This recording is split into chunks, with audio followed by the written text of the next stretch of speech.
தமிழகத்தின் முன்னேற்றத்திற்கு திமுக தான் காரணம் என்றும், கருணாநிதி ஆட்சி காலத்தில் 1996 முதல் 2001 வரை 634 பாலங்களும் 22,000 கிலோமீட்டர் தார் சாலைகளும் போடப்பட்டதாக திமுக சார்பில் பிரச்சாரம் முன்னெடுக்கப்பட்டு வருகிறது.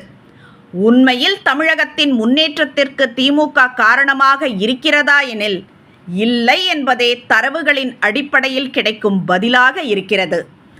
தமிழகத்தில் திமுக ஆட்சிக்கு வந்தாலே பாலங்களை கட்டுவதும் அதில் கொள்ளை அடிப்பதும் தான் அவர்களின் வாடிக்கை என்பது ஊரறிந்த உண்மை.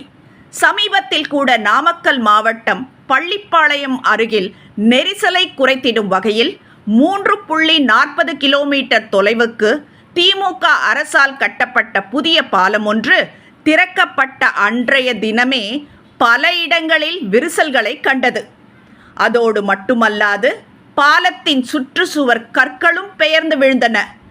ரூபாய் 320 கோடியில் கட்டப்பட்டுள்ள அந்த மேம்பாலத்தை முதலமைச்சர் ஸ்டாலின் மே 29ஆம் தேதித்தான் திறந்தே வைத்தார்.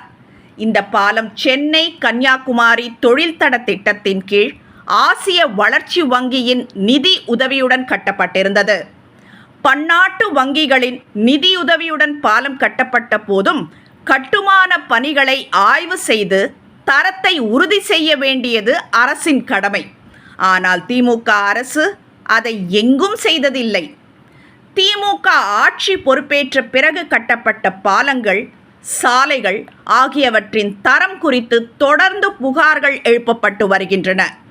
திருவண்ணாமலை மாவட்டம் தண்டராம்பட்டு அருகே தென்பெண்ணை ஆற்றின் குறுக்கே ரூபாய் 15.90 கோடியில் கட்டப்பட்ட பாலம் அடுத்த 3 மாதங்களில் வெள்ளத்தில் அடித்துச் செல்லப்பட்டது.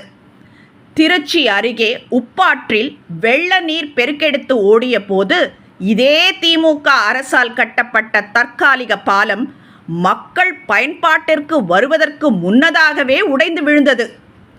கள்ளக்குறிச்சி அருகே திருக்கோவிலூர் பகுதியில் புதிதாக கட்டி முடிக்கப்பட்டிருந்த ஆளூர் மொகலார் இணைப்பு மேம்பாலமானது திறப்பதற்கு முன்னதாகவே விரிசல்களையும் சேதங்களையும் சந்தித்தது. பாலம் உள்வாங்கியதை பார்த்த மக்கள் அப்போதே இந்த திமுக அரசு பாலம் கட்டுவதில் ஊழல் செய்வதாக குற்றம் சாட்டத் தொடங்கினார்கள்.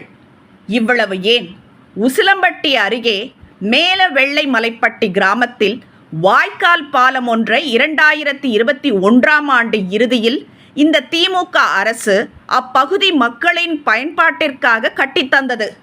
அந்த பாலம் கூட இடிந்து தரைமட்டமானது என்பதே நிதர்சனமான உண்மை. இப்படி எல்லாவற்றிலும் ஊழல் செய்துவிட்டு பாலம் கட்டினோம், சாலைகள் அமைத்தோம் என சொல்லி வருகிறது திமுக. நீங்கள் கட்டினீர்கள், அதை மறுக்கவில்லை.